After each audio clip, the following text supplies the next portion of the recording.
Assalamualaikum warahmatullahi wabarakatuh. Perkenalkan, nama saya Muhammad Alvin Fadilah dengan NIM 642321156 dari kelas 646B26. Jadi di sini saya akan menjelaskan tentang hasil dari proyek yang saya kerjakan untuk mata kuliah analisis kinerja keuangan. Sebelum memasuki materi lebih lanjut, saya akan menjelaskan terlebih dahulu apa itu analisis kinerja keuangan secara singkat. Apa yang dimaksud analisis kinerja keuangan? Analisis kinerja keuangan adalah proses menilai kondisi dan kinerja keuangan perusahaan melalui laporan keuangan. Siapa saja para pelaku analisis kinerja keuangan? Yang pertama ada manajemen, yang kedua investor, yang ketiga ada kreditur, yang keempat auditor dan pemerintah. Kapan akan dilakukannya analisis kinerja keuangan? Analisis kinerja keuangan akan dilakukan secara berkala, seperti contohnya bulanan, triwulan, atau tahunan. Di mana tempatnya? Tempatnya yaitu di perusahaan atau lembaga yang membutuhkan informasi keuangan. Mengapa analisis kinerja keuangan perlu dilakukan? Jawabannya untuk mengetahui kesehatan keuangan dan mendukung pengambilan keputusan. Bagaimana cara analisis kinerja keuangan dilakukan? Dengan menganalisis laporan keuangan menggunakan rasio dan metode analisis lainnya. Tujuan analisis keuangan yang pertama yaitu untuk mengukur laba, menilai likuiditas dan solvabilitas, mendukung pengambilan keputusan. Untuk perusahaan bank, menilai kesehatan bank, mengukur profitabilitas dan likuiditas, dan menjaga kepercayaan nasabah. Untuk perusahaan yang bergerak di bidang asuransi, fungsinya yaitu untuk menilai kemampuan membayar klaim, yang kedua mengukur solvabilitas, dan yang terakhir untuk menjaga keberlangsungan perusahaan. Apa pengaruh dari valuta asing terhadap kinerja keuangan? Pengaruh positifnya dapat meningkatkan pendapatan ekspor dan daya saing. Pengaruh negatifnya menaikkan biaya impor, beban utang luar negeri, dan risiko selisih kurs. Pengaruh inflasi terhadap kinerja keuangan. Pengaruh positifnya pendapatan dapat meningkat jika harga jual naik. Untuk pengaruh negatifnya biaya produksi naik, daya beli turun, dan laba dapat menurun. Selanjutnya saya akan menjelaskan tentang rasio keuangan sebagai alat analisis. Untuk perusahaannya, di sini saya memakai 3 perusahaan. Yang pertama, perusahaan non-bank, Pakuan Jati. Yang kedua, ada perusahaan bank, Bank Sinarmas. Dan yang ketiga, ada perusahaan asuransi, Victoria Insurance. Untuk data ini, saya dapatkan dari masing-masing annual report tiap perusahaan yang saya pilih. Ini untuk data dari Pakuan Jati. Selanjutnya ada data dari Bank Sinarmas. Selanjutnya ada data dari Victoria Insurance.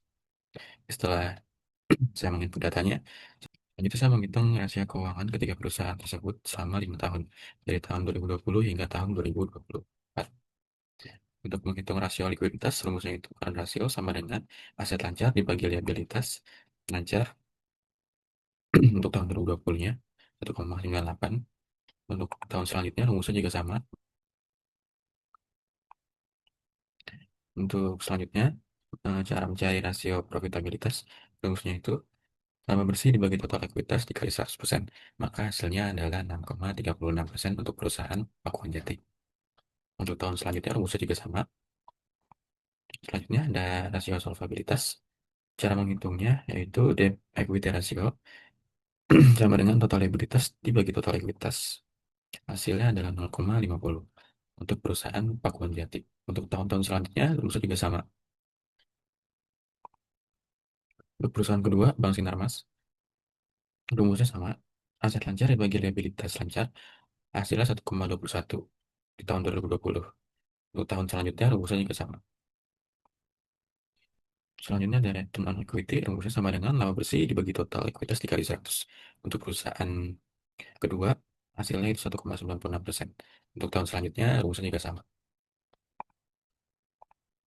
Untuk rasio solvabilitas perusahaan Bank Sinarmas, rumusnya total liabilitas sebagai total ekuitas. Hasilnya di tahun 2020 5,38, dan rumusnya juga sama untuk tahun-tahun selanjutnya.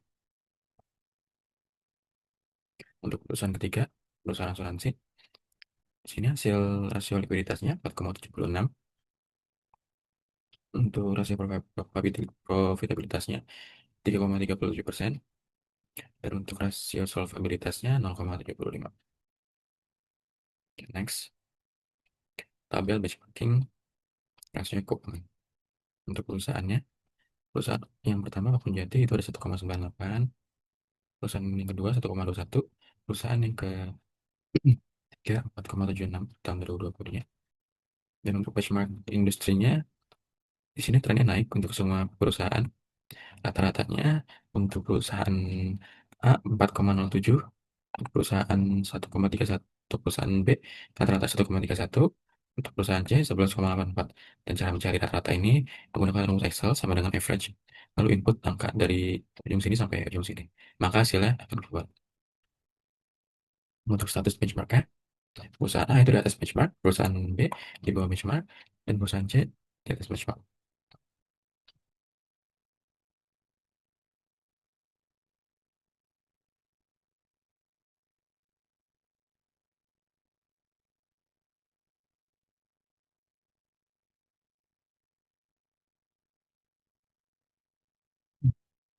Yang debt to equity ratio, perusahaan A rata-ratanya itu 0,47, perusahaan B 0,94, perusahaan C 0,5.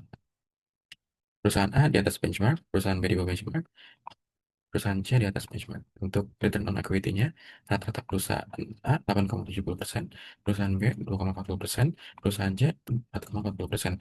Untuk trennya naik semua. Benchmark industrinya untuk perusahaan A di bawah benchmark, perusahaan B di bawah benchmark, dan perusahaan C di bawah benchmark. Kalau untuk tiap angkanya, untuk current ratio semakin tinggi angkanya maka semakin baik. Sama juga tentang equity, semakin tinggi angkanya maka semakin baik juga. Untuk debt equity ratio, semakin rendah angkanya semakin baik. Untuk nilai merah ini nilai terburuknya, dan nilai kuning itu nilai menengah dalam kelompok, dan nilai yang hijau nilai terbaik dalam kelompok. Current ratio untuk perusahaan yang terbaik itu sebesar 32,44 yang dimiliki oleh Victoria Insurance. Untuk ROE-nya yang terbaik itu 9,79% yang dimiliki oleh Pakuan Jati. Untuk DP equity rasionya yang terbaik itu 0,43 yang dimiliki oleh Pakuan Jati.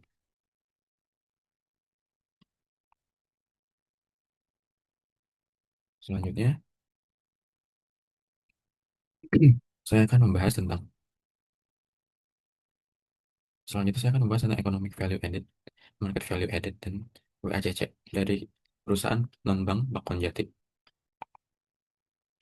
Di sini angka ini didapatkan dari website DJPPR Kemenku.go.id dari tahun 2020 hingga tahun 2024. Selanjutnya, di sini ada beta perusahaan Pakuan Jati yang didapatkan oleh dari Yahoo Finance. Ini untuk angka tahun 2020 hingga tahun 2024-nya.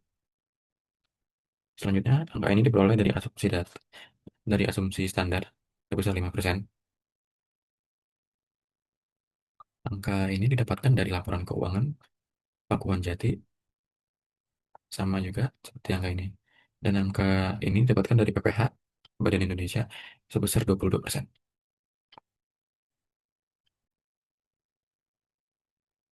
Dan untuk mencari struktur modalnya, yaitu caranya total utang dibagi utang tambah ekuitas dikali 100, maka hasil yang didapatkan adalah segini.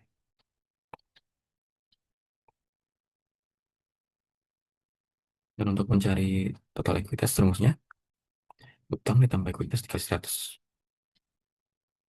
hasilnya segini. Dan angka 2 ini ditambahkan, sehingga jumlahnya menjadi 100. Begitu juga tahun-tahun selanjutnya, caranya sama. Selanjutnya ada WACC calculation. Ini saya menginput WACC dari baris yang kelima dari sheet yang sebelumnya, tahun 2020 hingga tahun 2024. Ini adalah beta dari tahun 2020 hingga tahun 2024. Ini asumsi standar.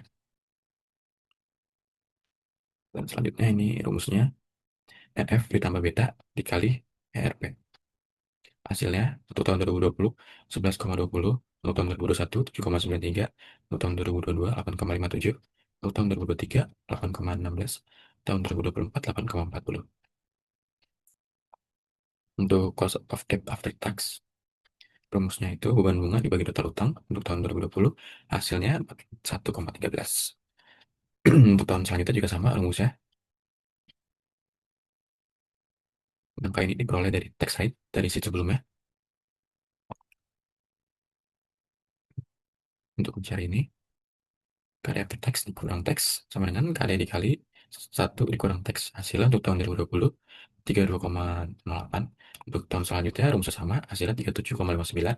Untuk tahun 2022 40,88. Tahun 2023 42,006. Untuk tahun 2024 hasilnya juga sama 42,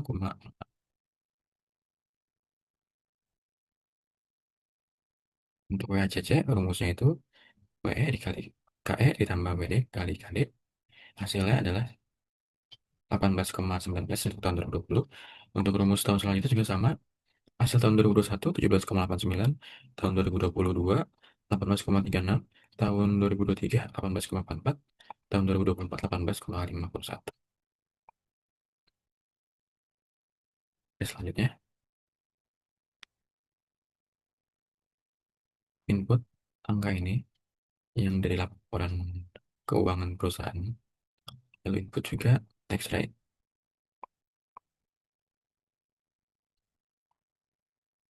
Rumusnya ini laporan laba rugi dikali 1 dikurang tax rate dibagi 100 hasilnya 452,56. Tahun selanjutnya rumusnya juga sama, hasilnya 50731. Untuk tahun selanjutnya 554,42. Tahun 2023 608,63. Tahun 2024 639,08. Selanjutnya input total ekuitas dari tahun 2020 hingga tahun 2024. Lalu input juga utang bank tambah obligasi dari tahun 2020 hingga tahun 2024. Lalu tambahkan total ekuitas dan total utang bank dan obligasi dari tiap tahun. Untuk tahun 2020 hasilnya 2,095, tahun selanjutnya 2,368, tahun selanjutnya 2,670, tahun 2023 2,875, tahun 2024 2,758. Untuk ini input dari WACC calculation dari tahun 2020 hingga tahun 2024. Cara mendapatkan angka ini yaitu hasil dari perhitungan yang tadi dibagi 100 dikali angka ini. Maka hasilnya 381,13. Untuk tahun selanjutnya rumusnya juga sama. Untuk mencari angka ini, rumusnya hasil dari ini komponen dari EBIT dan tax rate dikurang hasil dari pertambahan yang tadi. Maka hasilnya 1,42. Untuk tahun selanjutnya rumusnya juga sama. Berikut ini ada diagram.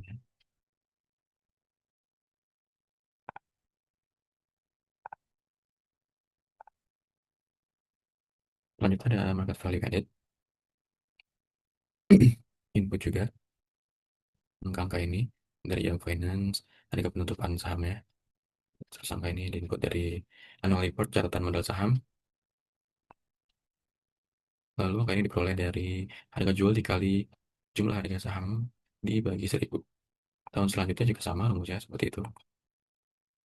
Lalu input juga total ekuitas dari tahun 2020 hingga tahun 2024. Cara mencari angka ini yaitu market cap dikurang neraca, maka hasilnya adalah 5,445. Untuk tahun berikutnya rumusnya juga sama.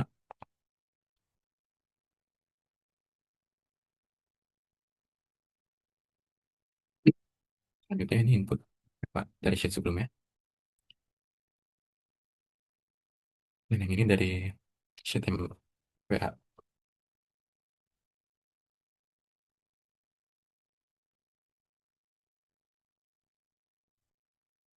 Ini adalah tabel sensitivitas dampak perubahan WACC terhadap EVA tahun 2024.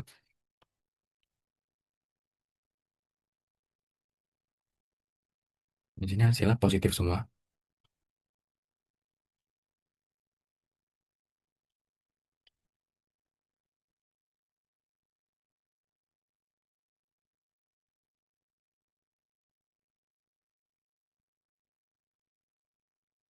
Selanjutnya saya akan memaparkan Analisis saya untuk Pakuan Jati.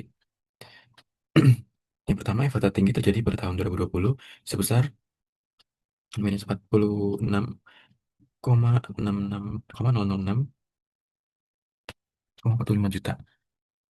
Meskipun tetap negatif, nilai ini paling tinggi karena beban modal yang ditanggung perusahaan masih lebih rendah dibanding tahun-tahun berikutnya. Lalu kenaikan lompat dari tahun 2020 hingga 2024 tidak mampu mengimbangi tingginya WACC sehingga EVA terus menurun. Selanjutnya tidak konsisten. EVA menunjukkan tren menurun dan tetap negatif, sedangkan MVA meningkat dari 5,445 juta menjadi 9,370 juta. Hal ini menunjukkan pasar masih memberikan valuasi positif dan memiliki ekspektasi pertumbuhan perusahaan meskipun secara ekonomi perusahaan belum menghasilkan nilai tambah. Apakah perubahan WACC mempengaruhi EVA? WACC memiliki hubungan berlawanan dengan EVA. Ketika WACC meningkat, biaya modal bertambah sehingga EVA menurun. Sebaliknya, menurun WACC akan meningkatkan EVA karena beban modal yang harus ditutup oleh Nopot menjadi lebih rendah. Apakah CAPM sederhana cukup dan apa keterbatasannya? CAPM sederhana cukup untuk memperkirakan biaya ekuitas sebagai dasar perhitungan WACC.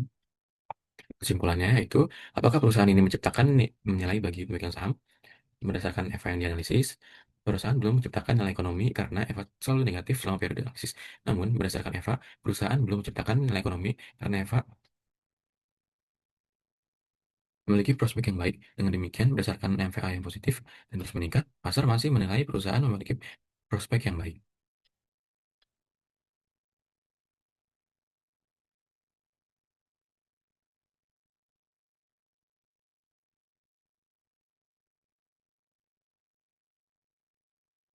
Selanjutnya, saya akan memaparkan hasil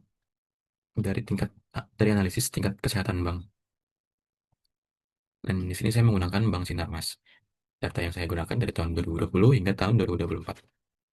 Data ini dapat diperoleh dari eh, laporan keuangan Bank Sinarmas dari tahun 2020 hingga tahun 2024. BE earnings juga dapat diperoleh dari annual report Bank Sinarmas dari tahun 2020 hingga tahun 2024. Untuk rumus ROA-nya, laba sebelum pajak dibagi total aset kali 100, maka hasilnya adalah ini untuk tahun 2020. Tahun selanjutnya juga sama rumusnya seperti itu.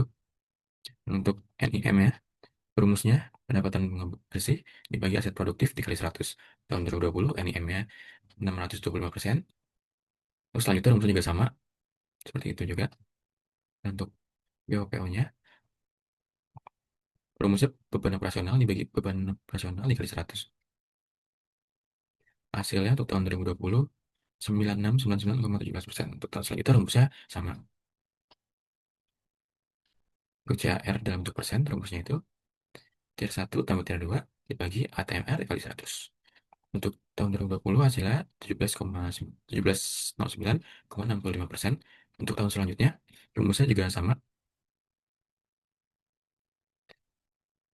Dan di sini ada skor GCG.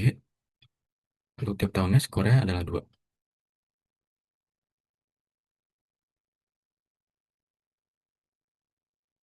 Lalu di sini untuk penilaian LGC, input hasil angka persen yang telah dihitung dari sheet sebelumnya.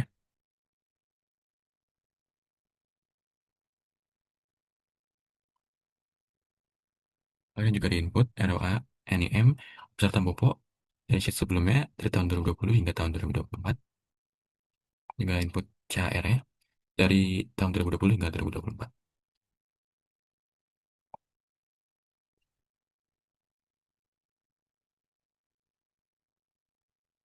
Di sini untuk risk profile bobotnya 40%, GCG-nya 20%, earnings 20%, capital 15%. Angka ini diinput dari sheet sebelumnya, dari tahun 2020 hingga tahun 2024. Lalu ada peringkat komposit tertimbang. Bobotnya 100%. Untuk tahun 2020 hingga tahun 2024, predikat kesehatannya yaitu sehat semua.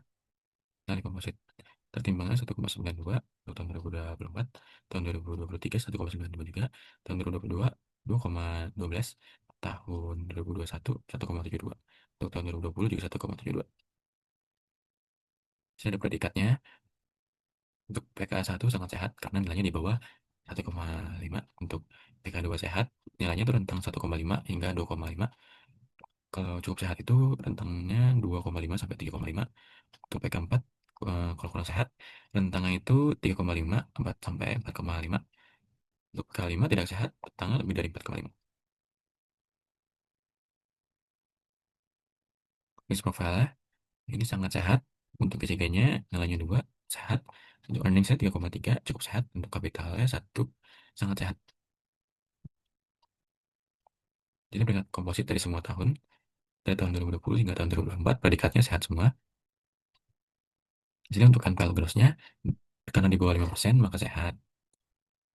Ini kalau misalkan jika di bawah 80%, maka sehat. Kalau kalau di atas 1,1, 1,25%, maka dikatakan sehat. Untuk POPO-nya, lebih dari 2% juga dinyatakan sehat. Untuk POPO persennya, di bawah 9%, maka dikatakan sehat. Untuk CHR-nya, karena lebih dari 9%, maka dikatakan sehat.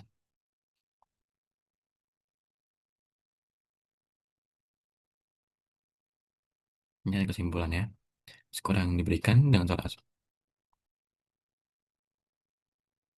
Sekarang saya berikan sama dengan skor 100% Bang, yaitu 2. Baik, hal ini karena sebagian besar indikator GCG telah terpenuhi seperti komposisi komisaris independen yang sesuai. Kesimpulannya berdasarkan hasil analisis penerapan Good Corporate Governor pada bank berada pada kategori baik dengan skor 2. Selanjutnya, saya akan menjelaskan tentang model prediksi kebangkrutan. Di sini saya menggunakan perusahaan non-bank yaitu Pakuwon Jati. Datanya dari tahun 2020 hingga tahun 2024. Ini saya akan menginput datanya. Data ini diperoleh dari annual report Pakuwon Jati tahun 2020 hingga tahun 2024.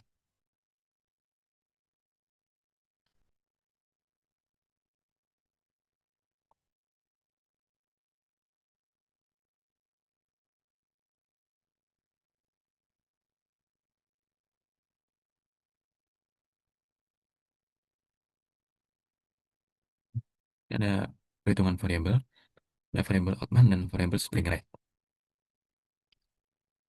Untuk variabel Altman, untuk menghitung likuiditas bersih, rumusnya itu ada working capital dibagi total aset. Hasilnya adalah gini, tiap tahunnya.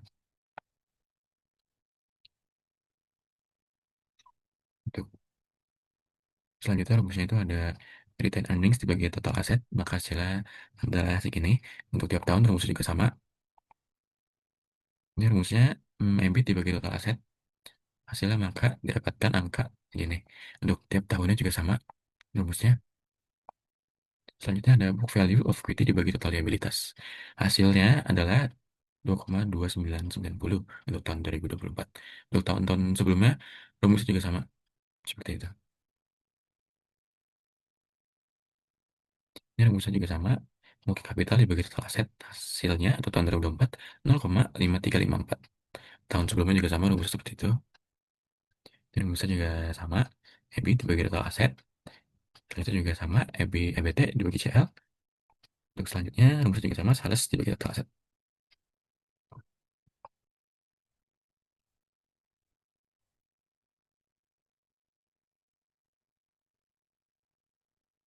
Ada perhitungan Z-score per tahunnya. Caranya, koefisiennya itu 6,56. Lalu angkanya ini diinput dari sheet sebelumnya.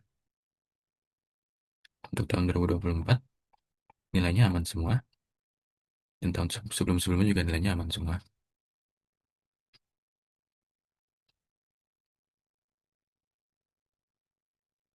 Selanjutnya ada perhitungan S-score per tahun. S-score Spring Rate tahun 2024. Cara menghitungnya, angka dari atas sampai bawah ditambah semua, maka dihasilkan segini. Dan untuk klasifikasinya itu sehat. Untuk rumus tahun sebelumnya juga sama, ditambahkan semua, hasilnya maka segini, dan hasilnya sehat. Tahun sebelum-sebelumnya juga sama, rumusnya seperti itu, dan hasilnya dari tahun 2020 hingga tahun 2024, klasifikasinya sehat semua.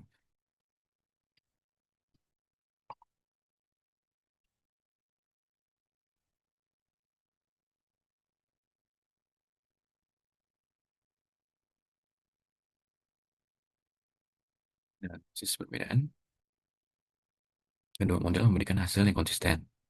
Selanjutnya tidak terdapat perbedaan klasifikasi di antara kedua model. Hasil Altman dan Springlet sama-sama menunjukkan kondisi aman dan sehat. Kedua model tetap konsisten dalam mengklasifikasikan perusahaan sebagai aman dan sehat. Skor kedua model kembali meningkat dan menunjukkan kondisi keuangan yang sangat baik. Kita selanjutnya ada risiko valuta asing dan foreign exchange. Di sini saya menggunakan perusahaan non-bank Pakuan Jati. Lalu angka ini diubah ke dalam bentuk US dollar. Saya dapatkan dari annual report perusahaan Pakuan Jati. Untuk perhitungan ini hanya menggunakan tahun 2024. Ini angka yang saya dapatkan dari annual report perusahaan Pakuan Jati. Lalu ini ada kurs penutupnya, ekuivalen, ada kurs tahun sebelumnya. Selanjutnya ada dampak perubahan kurs. Setelah menginput semua data-data, selanjutnya ke historis kurs.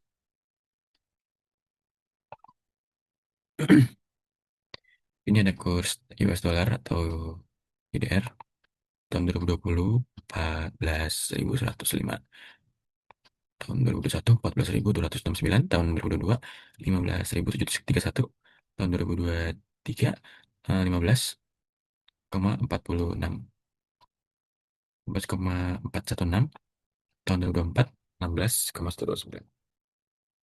Untuk kurs selanjutnya dari euro dikonvert ke rupiah. Tahun 2020 hasilnya adalah 17.330, tahun 2021 hasilnya 16.127, 2022 16.800, tahun 2023 17.046, tahun 2024 16.794. Selanjutnya ada Singapura dolar dikonvert ke rupiah. Tahun 2020 10.664, tahun 2021 10.554, tahun 2022 11.659, tahun 2023 11.676, tahun 2024 11.829. Selanjutnya ada Jepang Yen dikonvert ke rupiah untuk tiap tahunnya hasilnya segini. Selanjutnya ada GBP dikonvert ke rupiah tiap tahunnya angkanya adalah segini. Selanjutnya ada Australian dollar dikonvert ke rupiah untuk tiap tahunnya angka yang didapatkan adalah segini. Selanjutnya ada Chinese Yen dikonvert ke rupiah tiap tahunnya angkanya adalah, catatannya untuk tahun 2020 rupiah sempat 16.000 karena terjadi COVID. Pemilihannya juga bertahap, lalu terdapat inflasi global, Fed rate hike sebesar 425 BPS, ada stabilisasi, BI rate naik ke 225 BPS, dan pelemahan rupiah kembali sebesar 16.000.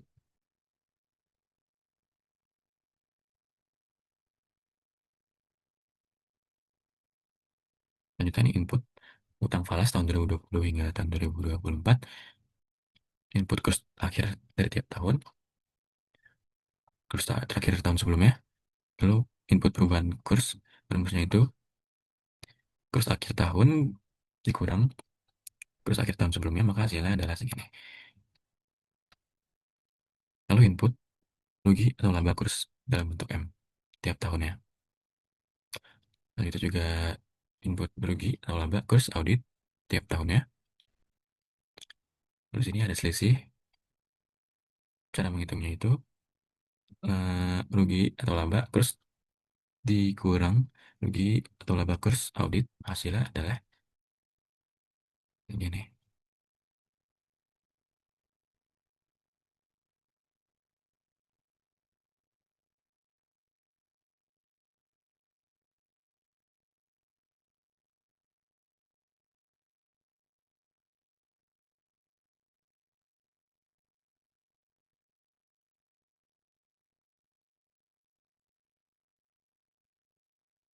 Ini adalah laba bersih dari tiap tahunnya.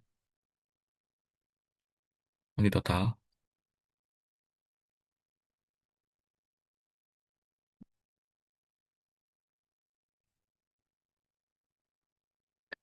untuk mencari dampak THD laba bersih, rumusnya itu Angka ini dibagi dengan laba bersih, maka hasilnya itu 5%. Untuk tahun selanjutnya juga sama, lalu di total.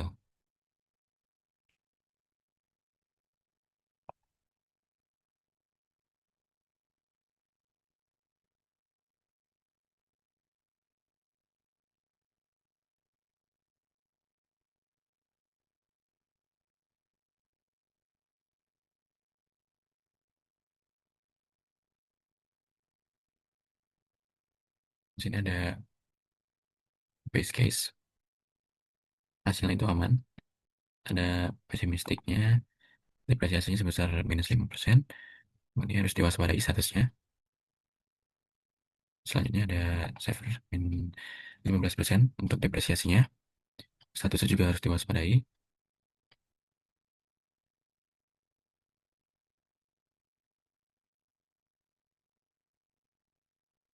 Untuk mencari base case, untuk mencari kurs baru, syaratnya itu depresiasi ditambah satu, dikurang depresiasi, ditambah depresiasi.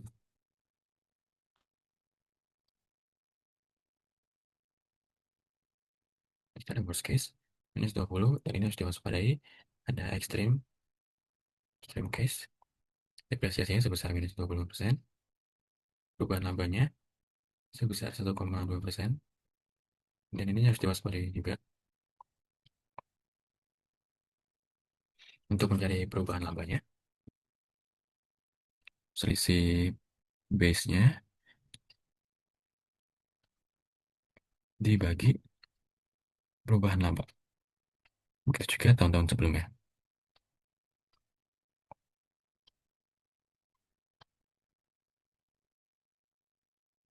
Dan ini ada net exposure falas dalam bentuk miliar.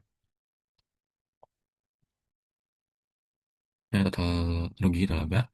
Terus selama 5 tahun dalam bentuk miliar. Dan ini ada dampak maks THD laba bersih sebesar 21,6%. Lalu ada skenario stress test -10 kurs. Hasilnya ada 2 miliar 409,8.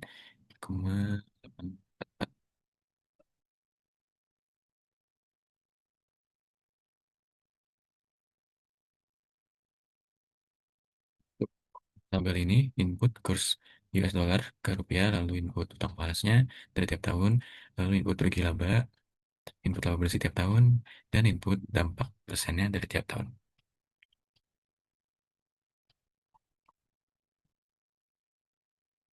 Untuk tabel ini input kurs barunya dari tahun ke tahun, lalu input laba barunya dalam bentuk miliar dari tahun ke tahun, serta perubahan labanya juga di input. Dan untuk statusnya, yang hanya satu dari ke 5 status yang aman. Saya selanjutnya akan menjelaskan analisis pengaruh inflasi terhadap gross profit. Jadi saya menggunakan perusahaan Pakuan Jati. Datanya diambil dari web bps.co.id dari tahun 2020 hingga tahun 2024. Langsung input saja datanya. Di tahun 2020 inflasinya sebesar 1,68%, tahun 2021 1,87%, tahun 2022 5,51%, tahun 2023 3,52%, tahun keempat 1,57%. Lalu kita ratakan dengan rumus Excel sama dengan average dari tahun 2020 hingga tahun 2024. Janda pendapatan. Nah itu pendapatan dikurang HPP bagi pendapatan dikali 100 hasilnya untuk tahun 2020 sebesar sini. Untuk tahun selanjutnya juga rumusnya sama, lalu dirata-ratakan juga dari tahun 2020 hingga tahun 2024. Untuk HPP-nya juga diinput, lalu dirata-ratakan.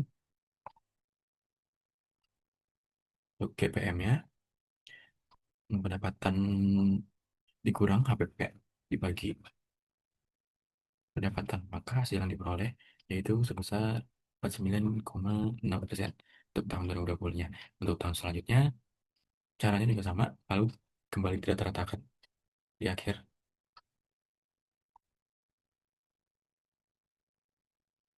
Untuk mencari X ini, rata-ratakan inflasi dari tahun 2020 hingga tahun 2024. Begitu juga tahun selanjutnya, rumusnya sama. Setelah rata-rata X ini harus 0 untuk mencari Y, rumusnya rata-ratakan GPM dari tahun 2020 hingga tahun 2024. Untuk tahun selanjutnya rumusnya juga sama. Dan untuk rata-rata Y harus 0 juga hasilnya. Selanjutnya ada regression output. Koefisien determinasi nilainya sebesar 0,136. Proporsi variasi GPM yang dijelaskan oleh inflasi itu 0 min 1. Ada koefisien korelasinya 0,329. Ada standar error of estimate 3,9397. Ada jumlah observasinya. Lalu ada koefisien integrasi. Interceptnya sebesar 50,5718. Ada slope P-nya sebesar 0,6844. Perubahan GPM untuk PP untuk setiap kenaikan inflasi 1%, ya. Ada T statistik sebesar 0,588. Ada T kritis sebesar 3,8124. Ada value proxy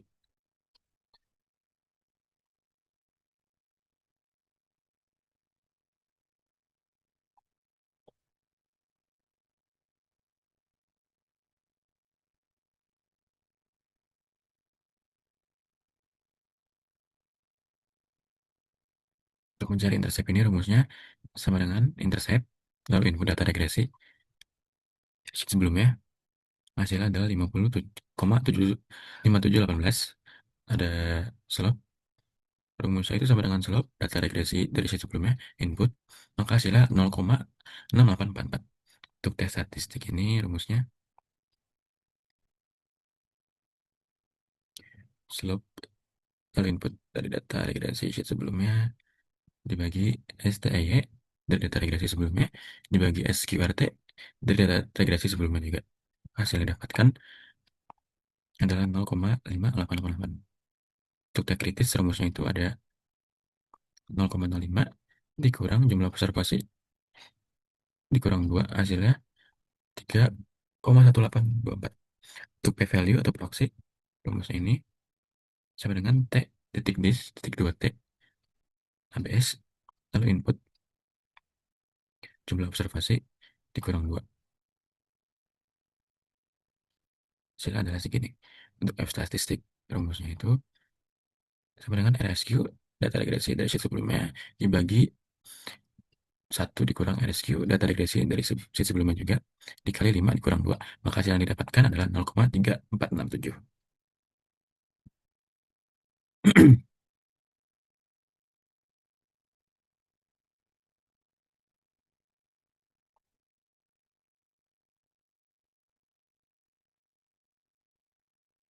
Dan ini rumusnya sama dengan RSQ lalu input data dari sheet data regresi.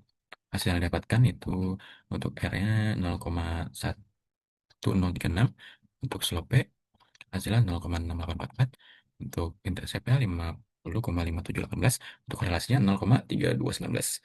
Untuk statistik signifikannya itu tidak signifikan. Tahun 2020 inflasinya sebesar 1,68. Lalu input GPM-nya input juga Y. Ya, untuk tiap tahun juga sama input inflasi GPM dan Y predicted-nya.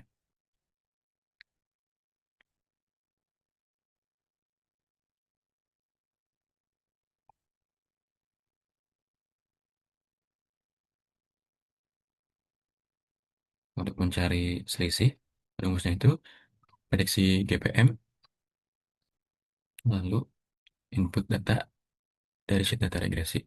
Maka hasilnya adalah ini. Untuk rumusnya sampai bawah sama. Untuk kategorinya, ini mengalami penurunan.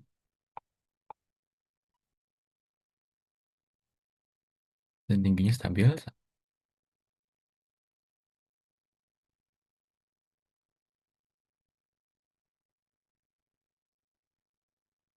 Dan ada narasinya.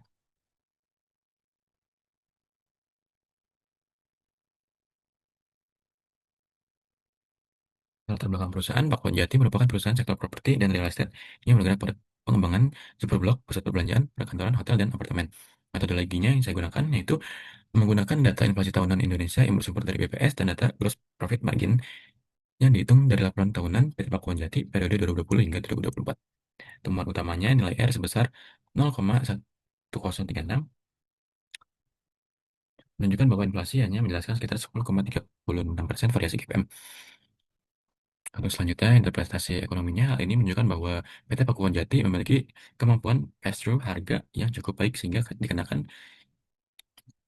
terdapat kenaikan biaya akibat inflasi tidak langsung menekan margin laba kotor. Kesimpulannya, manajemen perlu terus menjaga efisiensi biaya proyek, melakukan diversifikasi pemasok, serta menggunakan kontrak jangka panjang untuk mengurangi risiko kenaikan harga bahan bangunan. Keterbatasan penelitiannya, yaitu penelitian ini hanya menggunakan 5 titik sehingga data kekuatan statistiknya masih rendah.